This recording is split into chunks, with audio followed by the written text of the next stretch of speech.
ಎಷ್ಟು ಎಷ್ಟು ಇದು 100 ರುಪೀಸಾ ಕಾಸ್ಟ್ಲಿ ಆಯ್ತಲ್ಲ 1 ಪೀಸಿಗೆ 100 ರುಪೀಸ್ ಬೇಡ ಆ್ಯಪಲ್ ಕೊಡಿ 2 ಆ್ಯಪಲ್ ಕೊಡಿ 100 ರುಪೀಸಿಗೆ 2 ಆ್ಯಪಲ್ ಕೊಡಿ ಓಕೆ ಥ್ಯಾಂಕ್ ಯು ಸಾಕು 2 ಅಷ್ಟೇ ಬೇಕು ಎಷ್ಟಾಯ್ತು ಹೇಳಿ 2 ಆ್ಯಪಲ್ಗೆ ಬೇಡ 2 ಸಾಕು ನಮಗೆ ಬೇಡ 2 ಸಾಕು ಹಾಂ ಹೇಳಿ ಎಷ್ಟಾಯಿತು 2 ಆ್ಯಪಲ್ಗೆ ಅಮೌಂಟ್ ಎಷ್ಟಾಯ್ತು ಹೇಳಿ 100 ರುಪೀಸ್ ಆಯಿತಾ ಓಕೆ ಫೈನ್ ಹಾಂ ತೊಗೊಳ್ಳಿ ಸರ್ 100 ರುಪೀಸ್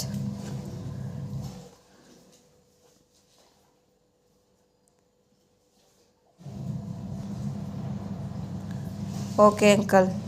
ಬಾಯ್ ಅಂಕಲ್ ನೆಕ್ಸ್ಟ್ ಟೈಮ್ ನಮಗೆ ಪೈನಾಪಲ್ ತೊಗೊಬನ್ನಿ ಓಕೆ